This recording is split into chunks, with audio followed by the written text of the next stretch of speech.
이제 2021학년도 수능 현대시 파트를 해설을 해보겠습니다. 이용학의 그리움이라는 시하고요.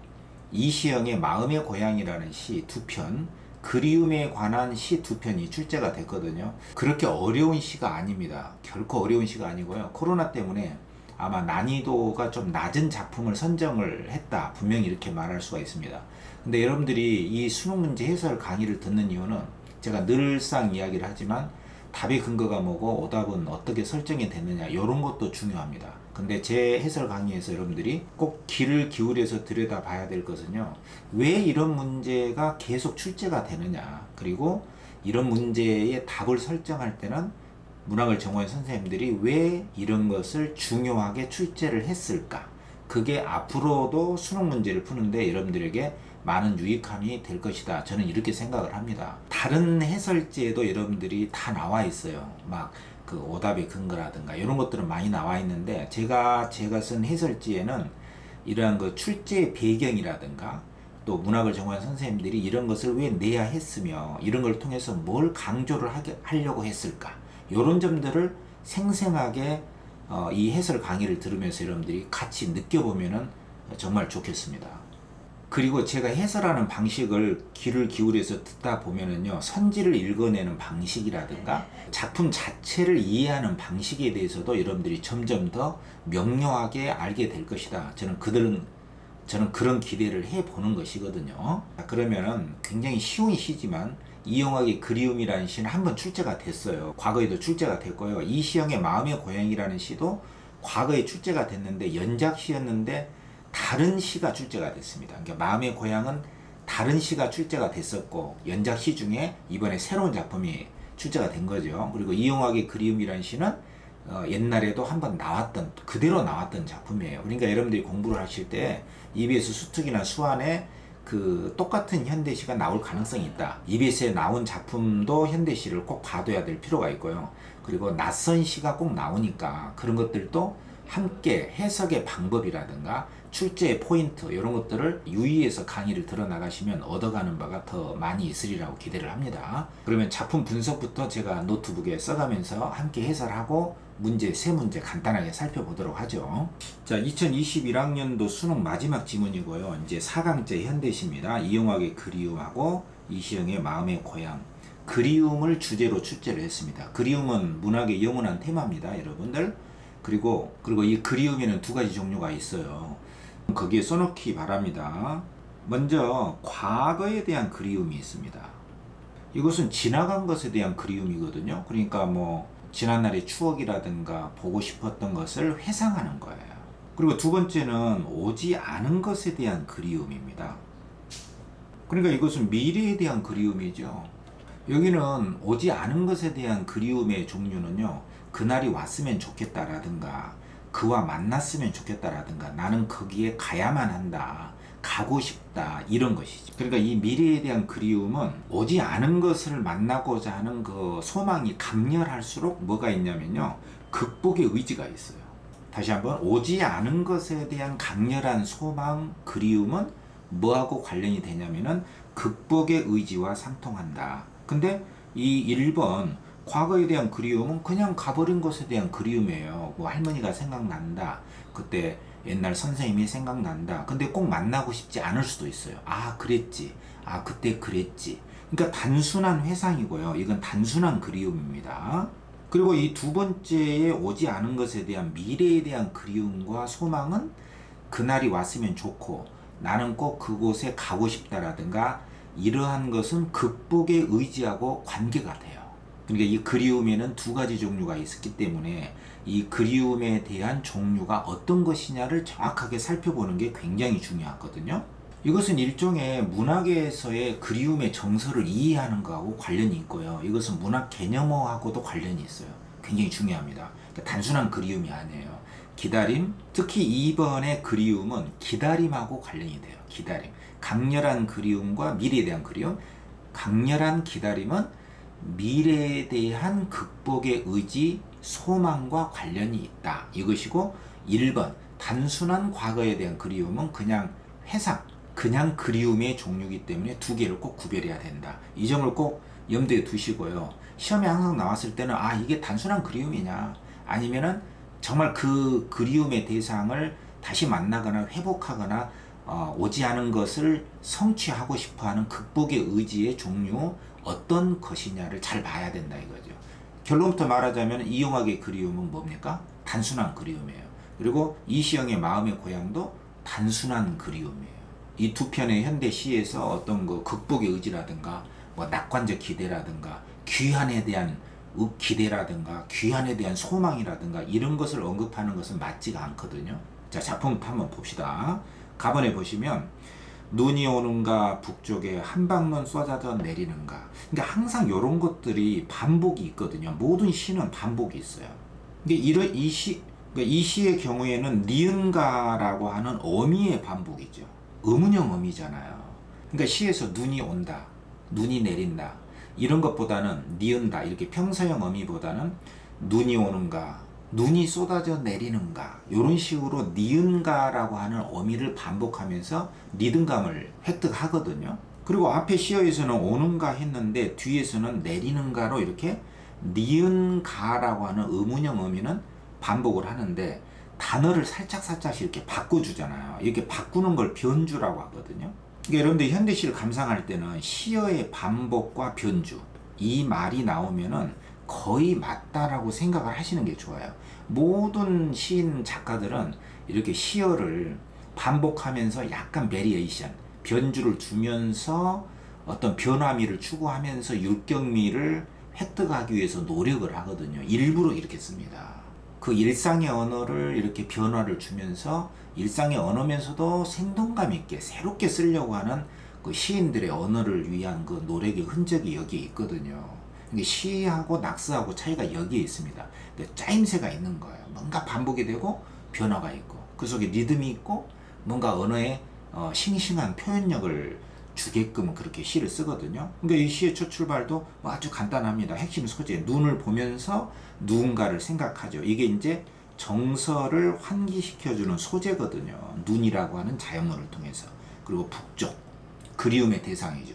이런 공간이 나와 있고 그 다음에 이 눈을 구체화시켜서 한방눈, 또 온다를 쏟아져 내리는가 이렇게 변화를 주는 것. 특히 이 니은가, 의문형 어미를 통해서 정서를 심화하고 있다.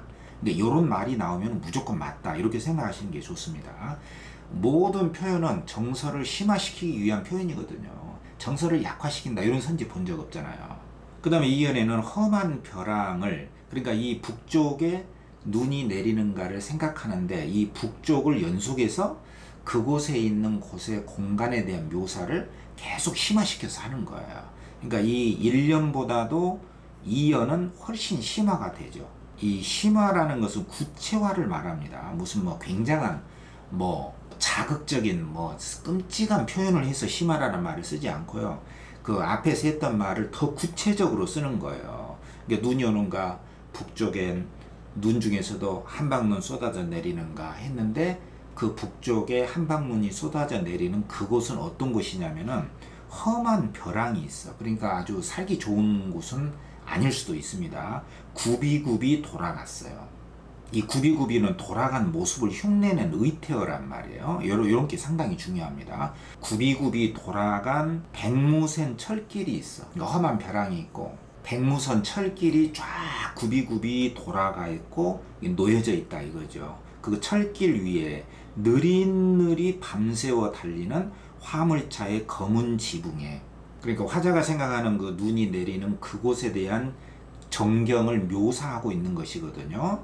자세하게 그림을 그리듯이 험한 벼랑이 있고 백무선 철길이 굽이굽이 돌아가듯이 강물이 흘러가듯이 철길이 놓여져 있고 그리고 화물차는 밤새워 달리는데 느릿느릿 화물차가 달려가고 있어요. 그러니까 이렇게 그 모양이나 소리를 구체적으로 드러내는 데는 의성어나 의태가 좋거든요.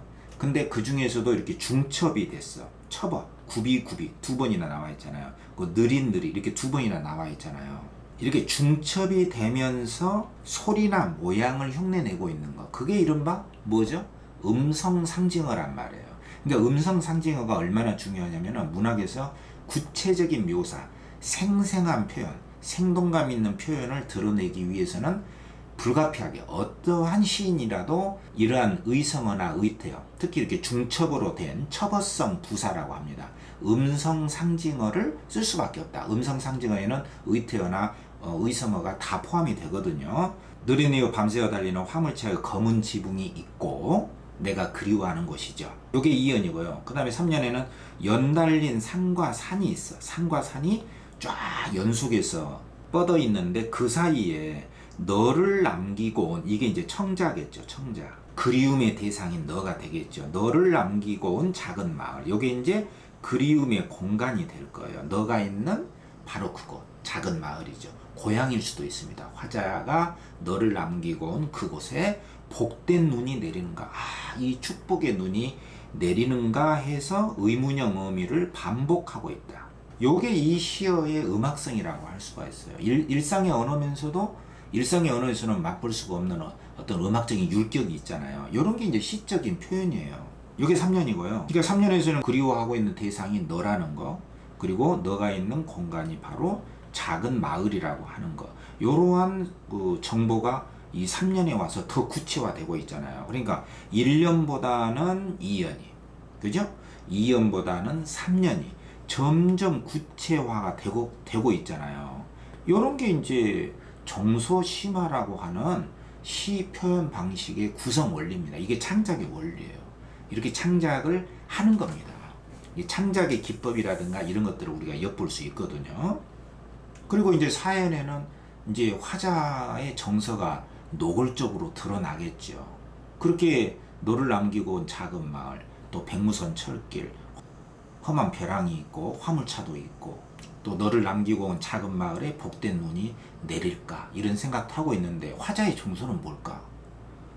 이 후반부가 굉장히 중요하거든요. 그러니까 화자의 정서는 뭐냐면 잉크병까지 얼어드는 이렇게 추운 밤에, 이게 이제 시간적 배경이죠. 화자는 현재 잉크병까지 얼어든다. 그것은 몹시 춥다는 거거든요. 방 안에 잉크병, 옛날에 그 만년필 같은 거 찍어서 딱 찍어서 이렇게 글 쓰는 잉크병이 있었거든요.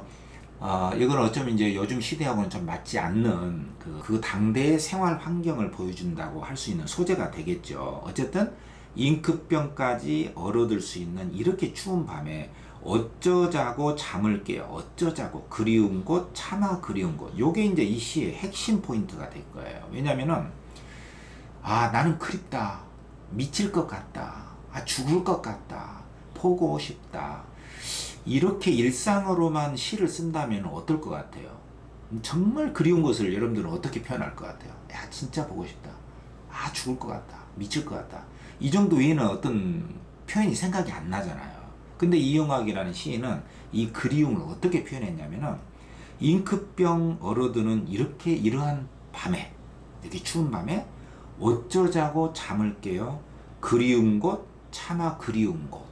이렇게 표현한 거예요. 그러니까 여기서 이제 제일 중요한 게 어쩌자고라는 말이거든요. 그러니까 어떻게 하려고, 어떻게 하고자, 어쩌자고, 어떻게 하려고, 나는 어떻게 할 수가 없다 이거죠. 갈 수가 없는데, 나는 갈 수가 없는데, 내가 할 수 있는 게 없는데 어떻게 하려고 나는 잠을 깨어서 그리운 곳, 차마 그리운 곳. 근데 이 차마라는 말도 사실은 차마 뭐뭐하지 못했다, 이렇게 차마 뭐뭐 할 수 없다. 그러니까 이 차마라는 말은 뒤에 대부분 부정어가 나오잖아요. 근데 여기서는 부정어가 없어요.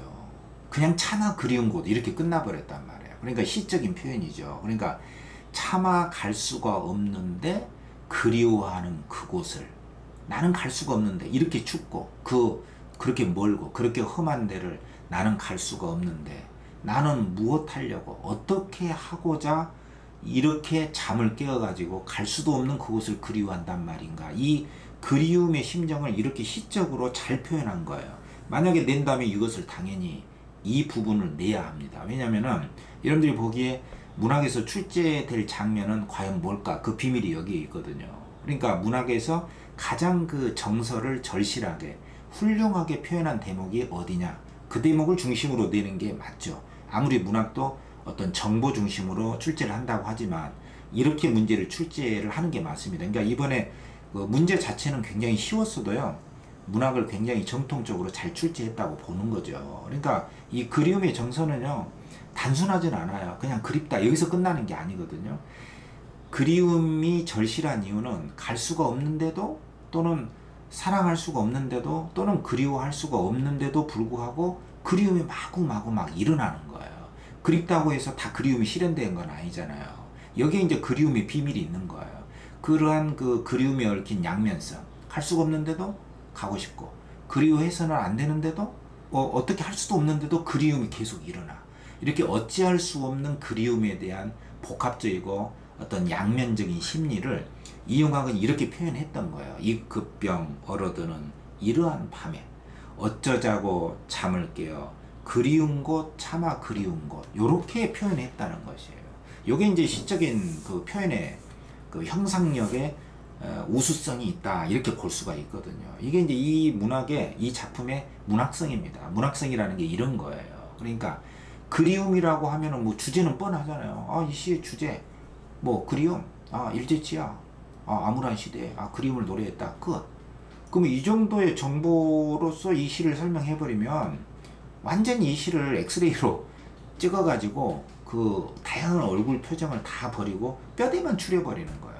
물론 맞긴 맞지만 문학은 어떤 정보만을 위해서 존재하는 건 아니거든요. 근데 수능 문학은 정보를 중심으로도 출제를 해. 여기에 이제 수능 문학의 고민이 있고, 여기에 이제 수능 문학을 우리가 어떻게 공부해야 되는가에 대한 굉장한 어떤 심각한 고민이 있어야 되거든요. 그러니까 이 점을 제가 지금 말씀을 드리는 겁니다. 정보로 치자면은 간단하다. 그러나 이게 왜 이렇게 문학적인 형상력이 높은 표현력이 있는가, 그 표현력의 비밀이 뭔가, 그리고 말하려고자 하는 그 정서의 포인트는 뭐냐, 이걸 말하는 거죠. 그리고 마지막 년에는 다시 이제 1년을 회복하면서 눈이 오는가, 내가 그리워하는 그 북쪽, 이 북쪽이 너를 남기고 온 작은 마을이 되겠죠. 그리고 한방눈 쏟아져 내리는가, 이게 이용학의 그리움이에요. 그러니까 간단합니다. 그러니까 이 시를 한마디로 줄이자면, 너를 남기고 온 작은 마을 그립다, 그리고 눈이 오는데 그쪽에도 눈이 올까, 나는 생각난다, 이건데 이 정서는 그렇게 단순하지가 않다는 거예요. 어쩌자고 나는 갈 수도 없는 그곳을 정말 나는 그리워하는가, 입급병 얼어들은 이 밤에, 그리고 차마 그리워해서는 안 되는데, 그리워할 수도 없는데 차마 그곳을 내가 그리워한단 말인가. 여기 이제 그리움의 정서가 절절하게 묻어 있는 것이죠. 그리움이라고 하는 일상어가 어떻게 시적 언어로 드러날 때는 어떻게 드러나는가를 잘 보여준다, 이렇게 볼 수가 있습니다. 아주 쉬운 시지만 문학을 출제할 때도 어떤 점을 중심으로 하고 어떻게 감상을 해야 되는가, 그 점에 대해서 우리가 잠깐 살펴봤고요. 그 다음에 이 시형의 마음의 고향도 간단합니다, 사실은. 그렇지만 그 표현력, 그 표현의 비밀, 문학적 형상화의 방식을 우리가 눈여겨보는 거죠. 나본도 1년은 일행은 이렇게 시작됩니다. 이 시의 첫 부분은 이렇게 시작이 돼요. 왜 그곳이 자꾸 안 잊히는지 몰라, 이렇게 독백조로. 그러니까 이것은 어떤 단호함이나 단정적인 거, 뭐뭐 해야 한다, 뭐뭐 해라, 이렇게 명령해요. 뭐뭐 해야만 한다, 이런 게 아닙니다. 자기 마음을 고백하는 거죠. 나는 왜 그곳이 자꾸 안 잊히는지 몰라. 이게 바로 이제 이 사람의 정서거든요. 잊히지 않는다는 것은 그리움이에요. 자꾸 생각나는 것은 다 그리움입니다. 자꾸 어떤 것이 떠오른다는 것은 그것을 마음속에 그리고 그리워한다는 거예요. 인간의 본연의 정서 중에 하나가 그리움입니다. 우리 모두는 다 그리움이 있거든요.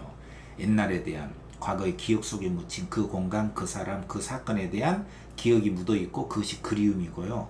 아직 가지 않은 곳, 아직 만나지 않은 사람, 경험해보지 않은 것에 대한 그것을 하고 싶은, 그것을 그리워하는 마음이 있어요. 그러니까 과거에 대한 그리움, 미래에 오지 않은 것에 대한 그리움.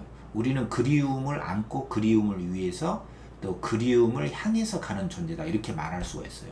제가 이렇게 말을 하는 거, 여러분들이 앉아서 듣고 있는 거, 화장실에 가는 거, 누구를 보는 거, 다 그리움의 동작이라고 볼 수도 있어요. 다 그리움으로 살고 있다, 이렇게 볼 수가 있습니다, 사실. 그러니까 문학에서의 그리움이라는 것은 모든 소재, 모든 주제의 고향이기 때문에 계속 나와요. 그러니까 그리움을 잘 알아야 됩니다. 어떤 종류의 그리움인가? 이 사람도 자꾸 안 잊히는지 몰라, 그리움이겠죠. 이제 어떤 그림이냐 구체적으로 나오죠. 가름쟁이 사례 김밭, 그 이랑 있죠. 논밭 이랑, 우리밭 화자죠. 그 건너 논실 이센밭, 논실 밭이 있죠. 우리밭도 있고 그 건너에 밭도 있어요. 가장자리 키 작은 탱자 울타리가 쳐져 있는, 그러니까 화자가 자꾸 잊히지 않는 그 밭을 굉장히 구체화해서 서술해 주고 있는 것이죠. 훗날나 중학생이 되어 아침마다 콩밭 이슬을 무릎으로 적시며 그곳을 지나 다녔지라고 과거를 회상하고 있습니다. 수수알이 꽝꽝 여무는 가을이었을까? 여기 이제 꽝꽝에다가 여기다가 딱 그렇게 표시해 놨잖아요. 요거를 출제한다는 것이에요. 이 꽝꽝이 뭡니까? 이게 소리를 흉내낸 의성어거든요. 이게 꽝을 두 번 중첩했잖아요. 이게 첩어성 부사입니다. 그러니까 음성상징어죠. 그러니까 앞에서 이용하게 그리움에서 뭐 백무선 철길이 굽이굽이 돌아갔다거나 화물차가 느릿느릿 뭐 지나간다거나 굽이굽이 느릿느릿 이러한 음성상징어가 나왔잖아요. 모든 시는 음성상징어가 거의 있습니다. 그러니까 이게 왜 중요하냐면은 구체적으로 묘사를 하기 때문에 그래요. 구체적으로 묘사를 하고요. 굉장히 생생하게 보여주잖아요. 만약에 이 문장을 수수알이 여무는 가을이었을까 이렇게만 회상을 한다면 되게 밋밋하거든요. 근데 수수알이 여무러 가는데 가을이었는데 어떻게 익어가냐면 꽝꽝 꽝꽝 수수알이 익어가는데 막 꽝꽝 소리를 내듯이 익어간다. 그러니까 익어가는 모습을 굉장히 생동감 있게 표현한 거거든요. 그리고 여기 44번에도 보면 이 꽝꽝 이 보면은 이 기억을 설명한 거 있잖아. 이것을 활용해서 유년의 화자가 경험했죠. 가을이 단단한 결실을 맺는 시간임을 부각하고 있다. 그러니까 익어가는데 수수알이 익어가는데 어떻게 익어가냐면은 꽝꽝. 근데 밑줄 친 부분은 꽝꽝에다가 밑줄을 거는 거예요. 그러니까 꽝꽝이 뭐냐를 묻는 거예요. 근데 여러분들이 학교나 뭐 학원 강의에서 어떤 선생님이 자, 이시영의 마음의 고향이 나올 텐데 꽝꽝이 나올 거야. 이렇게 설명한 사람은 아무도 없을 거예요. 근데 실제 문학을 전공한 선생님은 이렇게 내요. 그것은 뭘 의미하냐면 문학은요 어떤 주제라든가 시대 배경을 가지고 내는 게 아니에요. 문학에서의 생명력은 표현력입니다. 형상력이에요. 그러니까 주제로 치자면 그리움 딱 하나예요. 근데 그리움으로만 내지는 않는 거죠. 꽝꽝을 내는 거예요. 그러니까 여러분들 이게 출제의 비밀입니다. 그만큼 생동감, 그 문학 작품을 살려주는 그 표현의 묘미는 어디에 있는가? 일상하고 좀 다르잖아요. 수수알이 익어가고 있다. 이렇게 표현하지? 일상 언어에서 수수알이 꽝꽝 여무는 가을이었을까? 이렇게 표현하지는 않잖아요. 그러니까 문학의 언어는 일상의 언어면서 일상의 언어를 뛰어넘는 그 무엇이다. 언어를 새롭게 쓰는 바로 그 무엇. 그게 바로 출제의 포인트예요. 그러니까 꽝꽝. 의성어죠. 음성상징어죠. 이것의 역할이 뭐냐? 이걸 항상 내는 거예요. 그 다음에 깨꽃이 하얗게 부서지는 햇빛. 깨꽃. 부서진다. 이게 파괴가 아닙니다. 이건 생명력이에요. 맑은 여름날이었을까? 이것도 이제 뭐뭐 아니었을까? 뭐뭐 아니었을까? 의문형이면서도 추측형으로. 추측의 의문형을 통해서 과거의 그리움 그곳을 절실하게 그리움을 드러내고 있는 어법을 취하고 있잖아요. 그러니까 여기서 중요한 것은 그리운 그곳은 항상 여기서 중요한 것은요, 이 그리운 그곳에 대한 화자의 기억은 항상 좋았다. 굉장히 싱싱한 곳이었고요. 굉장히 맑은 것이었고요. 그래서 우리가 이것을 깨끗이 하얗게 부서지는 햇빛 맑은 여름날이었을까. 이것은 이제 과거의 어떤 고통이 아니거든요. 아주 좋았고 싱싱하고 생생하고 굉장히 좋았다. 이것을 뭐라고 하냐면은 생명력이 넘치는 모습을 묘사했다라고 이야기를 하는 거예요. 여러분들이 꼭 기억해 둬야 될 게 바로 이 생명력이라는 말입니다. 생명력이라는 말은요, 우울, 좌절, 불안, 의기소침 이런 것의 반대예요. 그러니까 하강이 아니라 상승, 우울이나 불안이 아니라 희망, 소망, 기대, 어떤 생명력, 그야말로 에너지가 넘치는 힘이라는 뜻이거든요. 이게 좋은 거예요. 화자의 기억 속에 있는 고향은 굉장히 밝고 명랑한 곳이잖아요. 수수알이 꽝꽝 여물고 깨끗이 하얗게 부서지는 햇빛 맑은 여름날이단 말이에요. 그러니까 이러한 구절을 이제 개념으로 살짝 바꿔서 출제를 해요. 그게 바로 이제 문학 개념어예요. 이게 문학 개념어가 중요한 거죠. 여기 보시면은 좀 더 문제 풀면서 하겠지만 45번에 보면은 여기 보면은 45번에 선지 2번에 보면 이제 금방 깨꽃이 나와 있었잖아요. 그러면 깨꽃에서 그려지는 여름의 이미지를 통해 생명력 넘치는 고향을 보여준다. 이런 말이 나왔잖아요. 이 깨꽃이 햇빛이 하얗게 부서진다. 그러면 밝고 싱싱하고 좋다는 말이잖아요. 이것을 문학을 전공한 선생님들이 어떻게 문제를 내냐면 생명력이 넘치는 고향이다.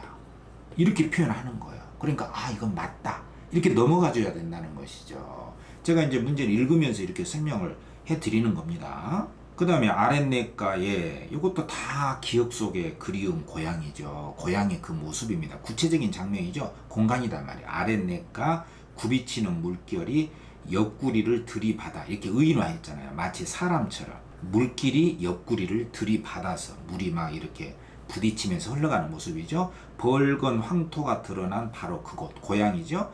허리 굽은 논실대 마을 사람들이죠. 그의 딸 영자, 영숙이, 순임이가 밭 사이로 일어났다 앉았다며 인물들의 동작이죠. 커다란 웃음들을 웃고 마을 사람들이 환하게 웃고 있었다. 나는 이게 이제 드러난 화자입니다.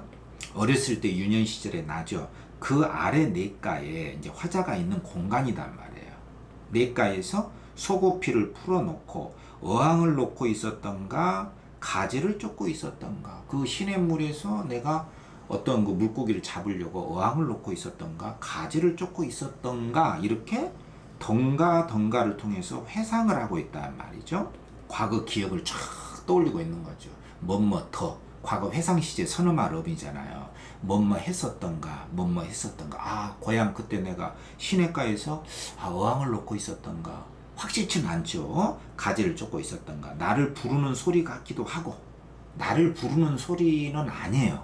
그 냇가에 흘러가는 소리가 이런 것 같기도 하고 이런 것 같기도 하고 시냇물 소리죠. 쏴르르 쏴르르 이게 시냇물 흘러가는 소리예요. 무엇이 물살을 해짓는 소리 같기도 하여. 그러니까 여기서 니은도 무엇을 어떤 것을 출제하려고 니은에다가 동그라미 쳤냐면은 여기에 아까 말했었죠. 출제를 뭘 한다고? 음성 상징어 꽝꽝에다가 기억을 했듯이 여기 니은에다가 다시 쏴르르에다가 밑줄을 그어놓고 출제를 했단 말이에요. 쏴르르가 뭐냐를 묻는 것이죠.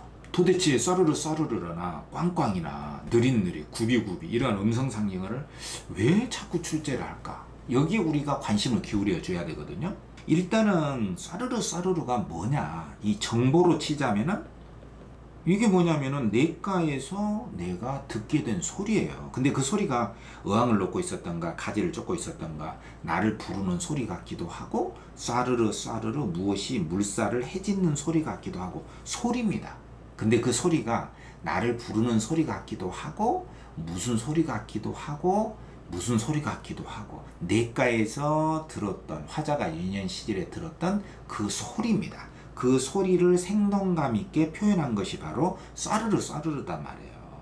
그러니까 이 쏴르르라는 이 정보, 이 소리가 뭐냐, 정보적인 차원에서 쏴르르가 뭐냐 이것을 물었다면 만약에 다른 것을 틀리게 만들어서 답을 만들 수도 있어요. 그게 바로 이제 이 문제거든요. 니은을 물었던 문제가 바로 이 문제예요. 44번에 2번 있죠. 니은을 활용해서 쏴르르죠. 냇가에서 놀던 유년의 화자가 누군가 자신을 부르는 소리를 물소리로 느낀 그 경험을 부각했다. 자, 이 말은 무슨 말이에요? 누군가가 실제로 자기 자신을 불렀어. 누구야? 이렇게 불렀단 말이에요. 그리고 쏴르르라고 하는 그 소리의 실제가 누군가 자기를 부르는 소리다 이거죠. 그 소리를 물소리로 느꼈다는 거예요. 그렇다면 자기를 부르는 소리가 실제로 있었다는 건데 이것은 사실과 틀리거든요. 쏴르르는 냇가에서 화자가 들었던 소리인데 누군가 나를 부르는 소리인 것도 같고 또 무엇이 물살을 해짓는 소리인 것도 같고 그러니까 냇가에서 들었던 어떤 소리입니다. 그것이 쏴르르의 소리의 정체죠. 근데 이 쏴르르라는 소리의 정체를 누군가 자신을 부르는 소리다. 그 자신을 부르는 소리를 물소리로 느꼈다 이 말은 착각을 했다는 것이거든요. 근데 그건 아니죠. 왜냐면 쏴르르라는 소리는 나를 부르는 소리인 것도 같고 물살을 해짓는 누군가 물살을 해짓는 소리인 것 같기도 하다. 그러나 그 소리의 실체는 알 수가 없었다. 알 수가 없는 소리를 냇가에서 쏴르르 쏴르르 하는 소리를 들었다 이것이지, 실제로 누군가가 자기를 부르는 소리를 물소리로 느꼈다 그건 아니단 말이에요. 그러니까 이렇게 시 속의 정보를 이렇게 왜곡시켜서 출제를 한 경우거든요. 이렇게 화창해 보이는 싸르르 싸르르라고 하는 의성어의 실체가 뭐냐, 이렇게 정보를 확인하는 문제로도 출제를 하고 있다는 사실을 우리가 알고요. 이러한 음성 상징어의 주체, 실체는 무엇인가를 문장 속에서 정확하게 확인하는 것이 굉장히 중요하다 이겁니다. 이렇게 냇가에서 쏴르르 쏴르르 무엇이 물살을 해짓는 소리 같기도 하고 나를 부르는 소리도 같기도 하고 쏴르르 쏴르르 하는 소리가 들려왔고, 그 다음에 고개를 들면 청청이 푸르던 그 하늘, 바로 잊혀지지 않는 고향의 그 하늘이죠. 굉장히 푸른, 이것도 푸르다라고 하는 것을 수식해주는, 더 구체적으로 표현해주는 부사어입니다. 갑자기 무섭증이 들어서, 유년기 화자죠. 언덕 위로 달려오르면, 화자의 행동입니다. 들고 싸한 향기 속에 두런두런 논실댁의 이웃집 아줌마의 목소리도 들리고 후각도 있고 청각도 있죠. 이렇게 다양한 감각적 이미지를 활용하고 있다는 것들은 시의 기본이기 때문에요. 그 까르르 까르르 밭 가장자리로 울려 펴지던 영자 영숙이 순이미의 청량한 웃음소리도 기억이 난다. 그 장면이 환하게 떠오른다 이거죠. 까르르 까르르는 이웃들의 웃음소리죠. 아주 생동감 넘치고 생명력이 있는 즐거웠던 고향의 모습, 바로 그 웃음소리죠. 나 그곳에 오래 앉아 푸른 하늘 아래에 가을 들판이 익어간다. 어떻게? 또랑또랑. 이것도 음성 상징어잖아요. 그러니까 익어간다는 것을 굉장히 구체적으로 생생하게 보여주는 거예요. 그러니까 밑줄을 전부 다 부사나 부사어와 같은 음성 상징어에다 밑줄을 다 그어놨잖아요. 문학적 표현의 생동감을 강조하고 있다는 뜻이죠. 가을 들판이 또랑또랑 익어가는 냄새다. 들판이 또랑또랑 익어간다고 했으니까 가을 들판 자체가 시각이라고 하면은 익어가는 냄새라고 하는 것은 후각이잖아요. 그러니까 크게 보면은 시각을 후각화한 공감각적인 표현으로도 얼마든지 출제를 할 수가 있고, 또 또랑또랑 익어가는 냄새, 여기에다가 밑줄을 그어 놓는다면은 공감각적인 이미지의 방향이 좀 달라질 수도 있거든요. 왜냐면은 또랑또랑이라고 하는 것은 굉장히 밝고 그 똑똑한 모양이거든요. 그러니까 모양은 시각이잖아요. 근데 가을 들판이 또랑또랑 익어가는 냄새, 이 냄새는 후각이단 말이에요. 그러니까 이 수식을 받는 냄새가 표현을 하고자 하는 중심이죠. 냄새를 표현하는데, 다시 말해서 후각을 표현하는데 이 후각을 또랑또랑 익어가는 냄새라고 했어요. 그러니까 냄새를 표현하기 위해서 뭘 끌어왔냐면은 또랑또랑 밝고 똑똑하게 익어가는 냄새라고 그랬어요. 그러니까 이 밑줄 친 부분만 보자면은 후각을 시각화했다. 냄새를 표현하려고 또랑또랑 익어간다. 또랑또랑 익어가는 냄새, 냄새를 시각화했다. 밝고 환하게 익어간다. 표현하고자 하는 게 냄새, 후각인데 그 후각을 또랑또랑 익어간다라고 시각화했기 때문에 결국에는 후각을 표현하기 위해서 시각을 동원한 거예요. 수식어하고 피수식어가 있는데 이 피수식어, 수식을 받는 말이 표현하고자 하는 중심이거든요. 그러니까 후각의 시각화다라고 말을 할 수가 있어요. 그러니까 시험을 낼 때는 밑줄 친 부분이 어디에 밑줄이 그어져 있느냐 이걸 잘 보고, 전체적으로 보면은 가을 들판이 또랑또랑 익어가는 냄새다 했기 때문에 시각의 가을 들판이라고 하는 시각을 후각화했다라고 크게 보면 그렇게 볼 수가 있고요. 다시 이렇게 부분적으로 또랑또랑 익어가는 냄새, 여기에다 밑줄을 그어 놓으면은 후각을 시각화한 것이다. 이렇게 볼 수가 있습니다. 이렇게 보든 저렇게 보든 문제를 출제할 때는 어떻게 됩니까? 공감각적인 표현을 통하여 가을 들판이 환하게 익어가는 모습을 생동감 있게 공감각적 이미지로 표현했다. 이렇게 하면은 맞다 이겁니다. 이런 부분을 중점적으로 출제를 하는 거예요.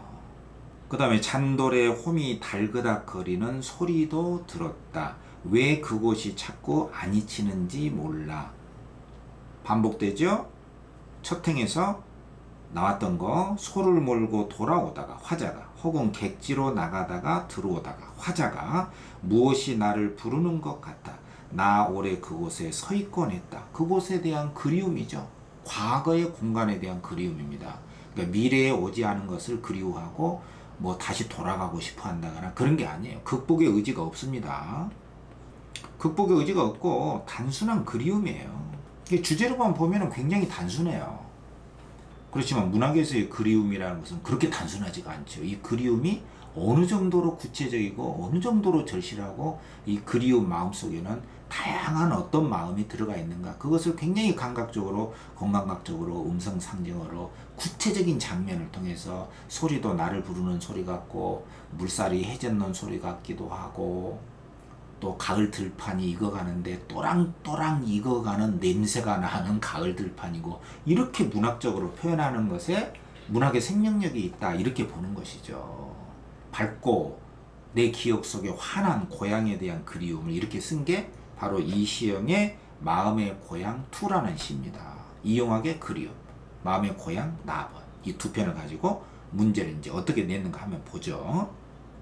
자, 여기 43번에 보면 이용학의 그리움에 대한 이유로 가장 적절한 건 뭐냐. 이제 다 틀리고 딱 하나만 고르는 거예요. 완전히 틀린 걸 골라야 됩니다. 오는가를 쏟아져 내리는가, 이렇게 바꿨잖아요. 반복과 변주가 있다. variation. 바꿨죠? 화자의 거부감, 대상에 대한. 이 대상이 뭐냐면 눈인데, 화자가 눈을 뭐 거부하고 싫어하고, 아, 눈 시장 안 좋아, 이런 거 아니잖아요. 이건 완전히 틀린 거예요. 그 다음에 이번에 돌아간 달리는의 대응을 활용하여, 그러니까 돌아간하고 달리는이 일정한 장소에 짝을 이루면서 나왔다는 뜻이거든요. 확인해보면 여기 이연에 나와 있잖아요. 험한 벼랑을 돌아갔다. 어떻게? 구비구비 돌아간 백무선 철길 위에, 이렇게 표현했고, 느릿느릿 밤새워 달리는. 근데 여기 돌아간 자리에 달리는이 이렇게 나와 있잖아요. 그러니까 문장 구조로 보면은 험한 벼랑을 구비구비 돌아간 철길 위에, 그러니까 A 한 B에 나와 있고, 또 여기에 느릿느릿 밤새워 달리는 A 한 화물차 검은 지붕에 B에, 이렇게 짝을 이루면서 돌아간하고 달리는 이 말이 나왔다는 뜻이에요. 어쨌든 돌아간하고 달리는이 나왔잖아요. 그리고 이건 움직이는 거잖아요. 백무선 철길이 돌아가고, 그리고 밤새워 달리는 것은 화물차고, 화물차가 달리고, 백무선 철길이 돌아갔고, 이게 이제 고향에 대한 그 묘사죠. 이렇게 A한 B에 돌아간 달리는 대응을 활용해서 두 대상, 그러니까 돌아간 것은 백무산 철길이고 그 다음에 달리는 것은 화물차잖아요. 그러니까 여기서 대상이라는 게 백무산 철길하고 달리는 화물차란 말이에요. 이 두 개 대상 사이에 조성되는 긴장감을 묘사하고 있다. 근데 철길하고 화물차하고 무슨 경쟁하는 거 아니잖아요. 철길하고 화물차가 뭐 누가 빨리 달리나 보자, 고향에서 누가 더 인기 있나 보자, 이렇게 서로 경쟁하고 어떤 갈등 상태에 놓여 있는 그 상태에서 조성되는 긴장감, 이런 게 없거든요. 이거 완전히 틀린 거잖아요. 그러니까 여러분들이 시험장에서 문제를 풀 때는요, 일단 돌아가나고 달리는 있다, 그러면 여기 무조건 그냥 넘어가고 그 대상을 빨리 찾아야 됩니다. 그러니까 1번은 대상은 눈이고, 눈에 대한 거부감, 이건 아니고, 그리고 대상들 사이의 긴장감, 여기서 뭐 대상들이라는 것은 바로 이제 백무산 철길하고 화물차인데, 그 뭐 철길하고 화물차가 뭐 싸움을 하고 뭐 다투고 뭐 갈등하고 그런 거 아니단 말이에요. 그리고 긴장감 이런 거 없습니다. 그냥 고향에 대한 모습, 고향 그곳의 모습을 묘사한 것이기 때문에 얼른 X 끄버려야 됩니다. 그 다음에 3번에 철길에서 화물차의 검은 지붕으로 묘사의 초점을 이동하여, 이것은 그냥 두 곳의 묘사를 했다, 이렇게 생각하면 돼요. 나왔으니까. 근데 철길하고 화물차의 검은 지붕이 나왔잖아요. 근데 정적인 이미지를 했기 때문에, 정적이라는 것은 고요함이거든. 이게 정적의 반대말은 동적이란 말이에요. 근데 화물차는 달려가고 백무선 철길은 구비구비 돌아갔잖아요. 이건 움직임이거든. 그러니까 확인해보면 됩니다. 실제로 확인해보면 철길에서 화물차의 검은 지붕이다, 여기 나왔잖아. 여기 나왔죠. 철길이 여기 나왔고 화물차가 여기 나왔잖아요. 그러면 철길하고 화물차 사이에서는 철길은 돌아간 것이고 화물차는 달려가는 것이잖아요. 그럼 돌아가나고 달려간다, 이것은 다 동적인 거죠. 움직임이란 말이에요. 그러니까 여기에 정적이다 이것은 틀린 것이죠. 그 다음에 4번에 잉크병이라는 사물이 얼어드는, 잉크병까지 얼어드는, 여기 나왔으니까 무조건 맞고, 화자가 처한 현실의 변화 가능성. 근데 화자가 처한 현실이라는 것은 가고자 하나 갈 수가 없죠. 그리워하는데 갈 수가 없죠. 그렇기 때문에 갈 수 없는 그곳에 대한 안타까운 그리움을 말한 것이지, 이 현실 자체가 가고자 하는데 갈 수 있다거나, 그리워하는데 여기서 그리워할 필요 없이 실제로 갈 수 있다거나. 근데 갈 수가 없잖아요. 갈 수가 없는 현실이 갈 수가 있는 곳으로 변화 가능하냐? 그것이 아니죠. 갈 수가 없기 때문에 안타까워서 그리움의 시를 지은 것이잖아요. 근데 이것은 크게 틀린 거예요. 변화 가능성이 없거든요. 그 다음에 5번에 잠을 깬 자신에게 어쩌자고 의문을 던졌어. 어떻게 하려고 갈 수도 없는데, 차마 갈 수도 없는데 그것을 그리워하느냐. 이렇게 의문형의 말을 던짐으로써 현재 상황, 갈 수도 없는 상황에서 느끼는 화자의 애달픈 심정. 그렇죠. 애달프고 슬픈 겁니다. 안타까운 것이죠. 그러니까 이게 답이란 말이에요. 일단은 가장 적절한 이런 문제는요, 뭐 의심도 없이 확실하게 이것만큼은 맞다, 그걸 답으로 찍어야 됩니다. 나머지는 이제 확실하게 틀린 거예요. 뭐 어떤 대상을, 눈 자체를 거부한다거나, 뭐 두 대상 사이에 뭐 긴장감이라든가, 움직이고 돌아가는데 뭐 그것을 동적인데 정적이라고 한다거나, 이렇게 상반된 대리버를 통해서 답을 설정하고 있다. 이 상반된 대리버를 통해서 오답을 설정하고 있다. 이것도 우리가 충분히 살펴볼 수가 있죠. 그 다음에 44번은 기억의 미음의 의미를 고려해서 나를 감상이라, 마음의 고향이잖아요. 전부 다 음성 상징어였습니다. 1번 기억을 활용하여, 기억을 다시 한번 보면 아까도 제가 설명했지만 기억은 꽝꽝이었어. 니은은 쏴르르 쏴르르잖아요. 근데 이 기억에서 이 꽝꽝이 수수알이 여물어가는 가을이다. 근데 여물어가는 그 모습이 꽝꽝 소리를 내듯이 의성어. 아주 제대로 가을이 익어가고 있다.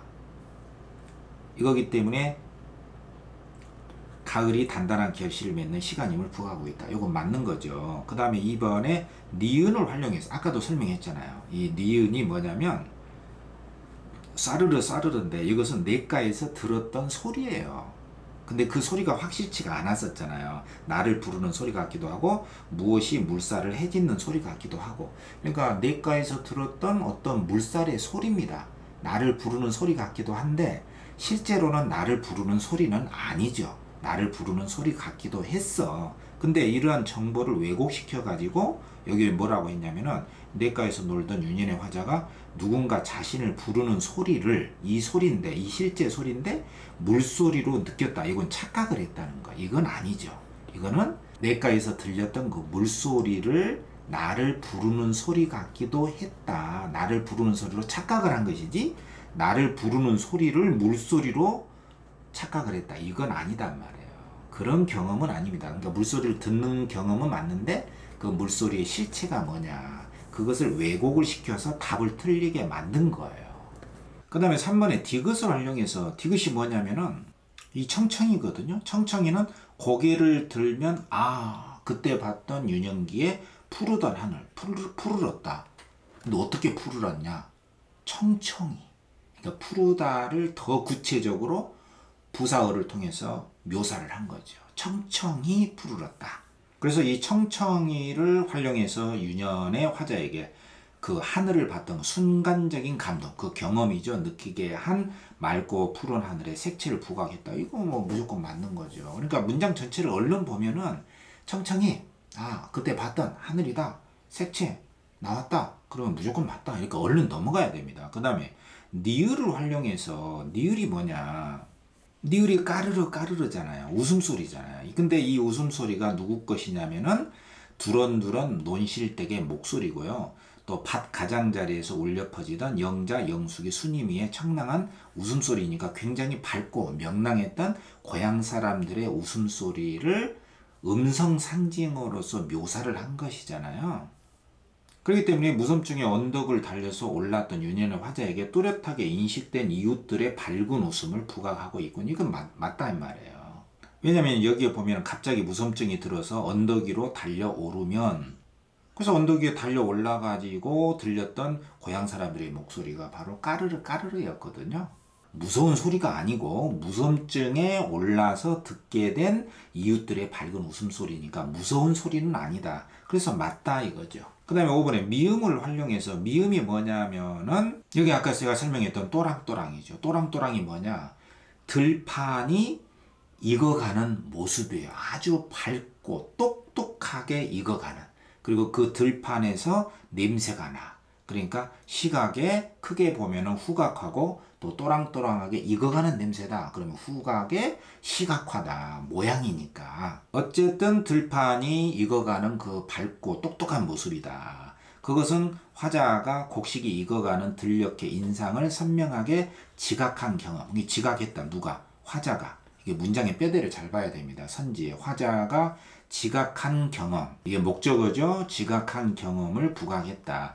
근데 지각이라는 것은 감각적으로 경험했다. 근데 뭘 경험했냐? 곡식이 익어가는 들녘의 모습을 선명하게 지각했다. 들판이 또랑또랑하게 익어가는 모습을 봤대잖아요. 그러니까 맞는 것이죠. 그러니까 이런 문제는 굉장히 출제를 잘한 것이거든요. 여러분들이 보기에는 좀 까다로울 수 있어요, 사실은. 그러니까 여러분들이 문학을 어떻게 공부할 것인가 난감할 수도 있는데, 그 난감의 비밀은 바로 여기에 있어요. 그러니까 뭐 님의 침묵이다, 한영운에 그럼 님이 뭐냐, 주제 외우고 상징 외우고 밤은 어둠이고 억압이고 이렇게 하면 안 돼요.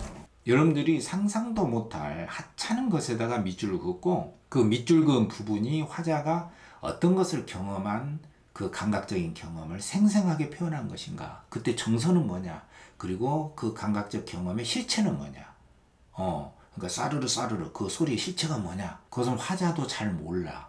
막 시냇물 흘러가는 소리 같기도 하고 나를 부르는 소리 같기도 하고, 근데 그것은 잘 몰라요. 그냥 냇가에서 들렸던 소리거든요. 근데 선지 2번에서 누군가 자신을 부르는 소리를 물소리로 착각했다. 이건 정보가 틀려서 답이다 이거죠. 나머지는 음성 상징어에다가 쫙 밑줄을 그어놓고 곡식 익어가는 모습을 생명력 있게, 또 뭐 그때 본 하늘을 굉장히 생동감 있게, 그때 뭐 까르르까르 이웃들의 웃는 소리를 굉장히 생생하게 전달하고 있는 그 경험을 부각하고 있다. 이렇게 해설을 굉장히 잘 해놨단 말이에요. 그러면서도 문학적인 형상화를 물으면서도 정보의 왜곡을 통해서 답을 만들어내고 있잖아요. 이런 문제는 여러분들이 기출문제를 통해서 밖에는 연습을 할 수가 없습니다. 그래서 이 문제가 중요한 거예요. 이 문제가 중요하다는 것을 아셔야 됩니다. 그 다음에 마지막으로 45번에 보기를 참고로 가와 나를 이해해라. 그러니까 보기를 먼저 얼른 빨리 잘 읽어야 됩니다. 주어와 서술어를 얼른 골격을 딱 찾아서 읽어야 돼. 보기에서 막 헤매버리면 안 됩니다. 보기의 정보량은 그렇게 많지 않거든요. 굉장히 짧아요. 그러니까 단순하고 간명하게 주어 서술어만 딱 뼈대를 찾아서 읽고 가 나에다가 일치시켜서 틀린 걸 얼른 찾아내야 되거든. 대부분 보기 문제는 이렇게 부적절한 것으로 나오거든요. 자, 이영하고 이시영의 시세계에서 고향은 창작의 원칙이 된다. 뭐 하나만한 소리입니다. 고향을 썼다. 이영학의 시에서 고향이라는 것은 척박하다. 굉장히 메마르다. 윤택하지가 않고 척박한 국경지역이지만 언젠가 돌아가야 할 근원적인 고향으로 그려지고 가고 싶다 이거죠. 가에서는 가족이 기다리는 궁벽한이라는 것은 굉장히 후미지고 외진 곳이다. 험한 벼랑을 화물차가 달려가고 백무선 철길이 놓여 있대잖아요. 산촌으로 구체화되어 있다. 그리고 이시영의 마음의 고향에서의 고향이라는 것은 지금은 상실했지만, 이 말은 지금은 화자가 그곳에 없다는 뜻입니다. 다시 말해서 고향을 떠나왔다. 그렇지만 기억 속에서는 계속 되살아나는 그리움의 공간이다. 기억 속에서 되살아나는 것은 그리움이잖아요. 나에서는 이웃들과 함께 살았던 삶의 터전이자 생명이 살아 숨쉬는 평화로운 농촌으로 구체화된다. 그러니까 나에 비해서 가번의 이용학의 고향이라는 것은 굉장히 궁벽하고 척박한, 굉장히 살기 힘든 험악한 그런 곳이고요. 나번의 기억 속에 이시영의 마음의 고향은 굉장히 생명력 넘치고 평화로운 공간으로 나타났다. 이런 뜻이거든요. 그러니까 똑같지 않죠. 그리움의 공간인 고향이 똑같지 않다. 자, 이 점을 염두에 두고 1번에 가는 한방눈으로 연상되는 겨울의 이미지. 이건 나와 있고, 북쪽 국경지역의 고향을. 그렇죠. 그리고 나번은 햇빛 받은 깨꽃. 아까 읽었잖아요. 깨꽃에서 그려지는 여름의 이미지를 통해 생명력 넘치는 고향이다. 보기에도 생명력이 넘친다 그랬고요. 제시문에서도 아까 제가 말을 했듯이 여기 나와 있잖아요. 깨꽃이 하얗게 부서지는 햇빛 밝은 여름날이었을까? 아, 그때 고향이 그때 여름날이었을까? 깨꽃이 하얗게 부서지는 햇빛이 쬐고 그 꽃들이 깨꽃이 쫙 부서지는 것 같은 햇빛 받아서 그러한 밝은 여름날이었을까? 박대잖아요. 그러니까 이 굉장히 기억 속에 이시영의 마음의 고향이라는 곳은 굉장히 밝고 선명하고 깨끗하고 말하자면은 생명력이 넘치는 고향이다. 가번의 이용학의 고향하고는 좀 다르죠. 그러니까 선지 1번에 이 생명력이 넘치는 고향이다. 이것은 맞고요. 그 다음에 2번에 가는 험한 벼랑이다. 그 너머의 산 사이 이런 위치를 통해 국경지역이라고 했잖아요. 산촌 마을인 고향의 궁벽함이다. 아주 외지고 굉장히 후미진 곳이라는 것이죠. 보기에도 나왔잖아요. 그리고 나는 속옷비를 풀어놓고 가재를 쫓았던 화자의 유년 시절의 모습을 통해 고향 농촌 마을인 고향의 평화로움을 심어준다. 그러니까 나번은 생명력 넘치는 공간이고 평화스러운 곳이고 가번은 궁벽하고 외진 곳이고 메마른 곳이고 척박한 곳이다. 이런 설명을 그대로 써놓은 거예요. 그러니까 틀리기 어렵습니다. 이것은 굉장히 틀리기 어렵거든요. 그 다음에 3번에 가는 남기고 온 너를 떠올렸다. 그렇죠. 작은 마을에 고향에서 기다리는 사람. 근데 이 사람이 나를 기다리고 있는지 아닌지는 잘 모르겠어요. 그렇지만 이 보기에서 이 시를 어떻게 해설했냐면은 가족이 기다리는 궁벽한 산촌으로 구체화된다라고 했기 때문에 보기를 따라서 가를 감상을 할 때는 아, 너를 두고 온 그 북쪽 작은 마을에서는 화자를 기다리는 가족이 있는 모양이구나 라고 이해를 해야 되는 거예요. 보기를 따라 감상이 그거거든요. 시에는 안 나와 있어도 보기에 나와 있으니까 보기를 기준으로 시를 해설하는 것이죠. 그러니까 보기를 따라서 고향에서 기다리는 사람에 대한 이 쉼표가 있으니까 뒤에 부분 공통 피수식으로 연결을 시켜야 되거든. 이 뒤에 문장도 대한 이게 있잖아요. 그러니까 이쪽으로 연결시켜야 되는 거죠. 이 선지를 잘 읽어야 됩니다. 그러니까 가는 남기고 온 너를 떠올림으로써 고향에서 화자를 기다리는 사람에 대한 기억을 보여준다. 맞죠? 그 다음에 나에서는 밭 사이에서 웃던 이웃들의 이름을 떠올리면서 뭐 아까 얘기 나왔었잖아요. 까르르 까르르 밭 가장자에서 울려 퍼지던 영자, 영숙이, 수님이 막 이런 고향 사람들의 이름을 떠올렸잖아요. 떠올림으로써 고향에서 함께 살아왔던 이웃에 대한 기억을 보여준다. 그러니까 이 문장의 골격은 뭐뭇에 대한 기억을 보여준다. 뭐뭇에 대한 기억을 보여준다. 그러니까 기억이 공통 피수식어이기 때문에 가는 고향에서 기다리는 사람에 대한 기억이고 나번은 고향에서 함께 살아가던 이웃에 대한 기억이 나와 있다. 그러니까 맞는 것이죠. 특히 여러분들이 이 3번에서 아까도 강조했지만 시에서는 안 나와 있어도 보기에서 가에서는 가족이 기다리는 궁벽한 산촌이다 라고 나왔기 때문에 선지에서도 가번의 그 작은 마을에 너를 두고 온 그 작은 마을 그곳이 바로 고향에서 기다리는 사람이 있다 라고 보고 기다리는 사람에 대한 기억을 보여준다. 이게 맞다 이겁니다. 이런 거 좀 조심해야 되고요. 그 다음에 4번에 가는 그렇지만 이제 확실하게 틀린 걸 찾아야 됩니다. 4번 가는 눈을 복된 것으로 인식했다. 복된 눈 내리는가 그랬잖아요. 그러니까 여기 보면 인식했다 그냥 넘어가고 고향에 돌아갈 날에 대한 여기에 또 쉼표가 있잖아요.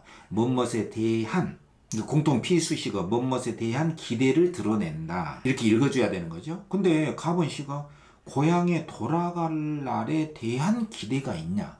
근데 가번시의 화자는 갈 수도 없는 그곳, 갈 수도 없는 그곳을 어쩌자고 나는 밤에 잠을 깨어 그리워한단 말인가?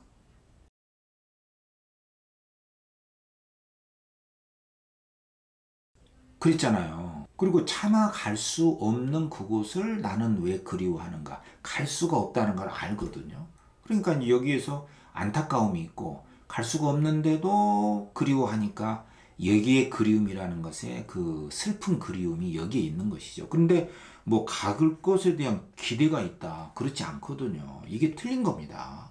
이 그리움에는 가고자 하는 갈 수 있고 가고자 하는 충분히 갈 수가 있다는 극복의 의지라든가 낙관적 기대에 대한 그리움도 있지만 이 시는 아니에요. 갈 수가 없다 그랬단 말이에요. 그러니까 그리움에 대한 정보를 묻는 문제입니다. 이게 굉장히 중요한 문제예요. 일단 1번 틀린 거고, 그 다음에 나번에서는 무엇이 부르는 것 같았던 언덕을 회상함으로써, 여기에 보면 언덕 위로 달려오르면 논실댁의 목소리도 있고 가을 들판이 익어가고, 또 무엇이 나를 부르는 것 같아서 나는 오래 그곳에 서 있곤 했기 때문에 언덕에서 화자를 부르는 것 같았다, 이런 경험은 있습니다. 그러니까 무엇이 부르는 것 같았던 언덕을 회상했다, 이건 맞다 이거죠. 근데 앞에 부분은 대부분 맞아요. 근데 회상을 안 했는데 회상을 했다라든가, 뭐뭐를 활용하여 근데 뭐뭐를 활용을 안 했는데 활용을 했다든가, 그렇게는 문제 출제 안 하거든요. 여러분들 이 말을 잘 기억하셔야 됩니다. 그러니까 문장의 앞에 부분이 틀리게 출제는 안 해요. 그러니까 앞에 부분을 틀리게는 출제를 잘 안 한다는 것이죠. 그러니까 무엇이 부르는 것 같았던 언덕을 회상했다, 이것은 맞다 이거죠. 근데 중요한 것이 뭐냐면 뒷부분이야. 뒷부분이 중요합니다. 고향으로의 귀환에 대한 기대. 근데 이것은 앞에 가번 시도 고향에 돌아갈 날에 대한 기대라고 하면은, 나번에서는 고향으로의 귀환에 대한 기대다, 요렇게 했는데 이건 두 편 다 맞지 않는 거죠. 이용학이 고향에서도 갈 수가 없는 곳이다 라고 하기 때문에 돌아갈 것에 대한 기대가 없는 것이고요. 못 들어간다는 걸 알잖아요. 그 다음에 나번의 시도 그냥 나 오래 그곳에 서 있곤 했다. 옛날에 언덕에서 나를 부르는 소리가 있는 것 같아서 그곳에 오랫동안 서 있었다. 그리고 왜 그곳이 오랫동안 안 잊히는지 모르겠다. 기억이 내 기억에서 사라지지 않는다. 그립다. 여기서 딱 끝난 거죠. 그러니까 이시용의 고향에서도 뭐 고향으로 돌아갈 것에 대한, 귀환은 돌아간다는 뜻이잖아요. 그러한 기대, 이런 것을 중점적으로 표현한 게 아니거든요. 그냥 왜 그것이 잊혀지지 않는지 모르겠다, 이렇게 시작하고 제일 마지막에도 그것이 왜 안 잊혀지는지 모르겠다. 내 마음속의 고향, 그냥 단순한 그리움이죠. 여기서 딱 끝난 거죠. 가번도 그리움, 나번도 그리움. 그러나 가번은 살기 힘든 곳, 척박하고 외진 곳에 대한, 갈 수 없는 그곳에 대한 안타까움, 이게 강조가 된 것이고요. 나번은 그냥 잊혀지지 않는다, 그리운 고향, 이것만 강조가 된 것이고요. 가번처럼 뭐 갈 수가 없다, 이런 것도 없고, 가고자 한다, 갈 수 있다, 이런 기대감 없습니다. 그러니까 두 편 다 기대감 없어요. 요게 틀려서 답이 되는 것이죠. 그 다음에 5번에 가는 차마 그리운 곳이라는 표현을 통해 이 표현이 있다. 근원적 고향인 고향에 대한 애틋함, 안타까움이죠. 왜냐하면 그리운데 갈 수가 없잖아요. 차마 갈 수가 없는 그곳을 그리워하니까 문학적인 표현으로 차마 그리운 곳이라고 하는 문학적인 표현을 한 것이죠. 그러니까 차마 그리운 곳이라는 이 구절을 통해서 문제를 출제한 것은 굉장히 출제를 잘한 것입니다. 이게 문학적인 표현의 이용학 시에서 절정인 표현이거든요. 근데 이 차마 그리운 곳이라는 걸 통해서 말하고자 한 정서는 뭐냐면은 갈 수가 없는 안타까움, 애틋함을, 그리고 이 뒤에는 애정을 드러낸다. 그러니까 애틋함을 드러낸다. 이 문장이니까 맞는 거죠. 그리고 나번은 자꾸 안 잊히는지, 안 잊힌다 이거죠. 이걸 통해서 내면에 존재하는 고향에 대한 변함없는 애정을 드러냈다. 뭐 안 잊히니까 애정을 드러냈다. 이건 맞는 것이죠. 자, 여기까지 해서 세 문제 살펴봤습니다. 이영학의 그리움, 이시영의 마음의 고향. 매우 쉬운 작품이지만 문학 출제가 어떻게 이루어지는가를 우리가 선명하게 볼 수가 있고요. 아까 제가 설명했던 출제의 포인트, 그리고 문학적인 표현은 어떤 부분이 출제가 되는가, 그리고 정서의 섬세한, 그리고 그리움의 정서라는 것도 굉장히 섬세하게 살펴봐야 된다. 과거에 대한 그리움이냐, 단순한 그리움이냐, 그 다음에 미래에 대한 그리움이냐. 이 두 편은 미래에 대한 그리움이 아닙니다. 극복에 의지하고도 상관없고요. 돌아갈 수 있으리라는 기대 두 편 다 없습니다. 가고 나도 똑같은 그리움이지만 그 고향의 실체가 서로 상반되잖아요. 이렇게 유사하지만 그리움의 주제로 똑같이 묶일 수 있지만 서로 다른 작품을 이렇게 나란히 놓고 문학을 전공한 선생님들이 굉장히 세련되게 문학 출제를 잘했다, 이렇게 평가를 할 수가 있고요. 제가 설명한 부분을 잘 반복해서 들으시면서 제가 여기 LSK 해설지에 출제 배경을 이번부터 제가 좀 첨가해서 넣어놨습니다. 새롭게 해설을 좀 해놨거든요. 그 부분까지 꼼꼼하게 읽어주시면 공부가 더 잘 될 겁니다. 오늘 여기까지만 하겠습니다. 여러분들 수고했습니다.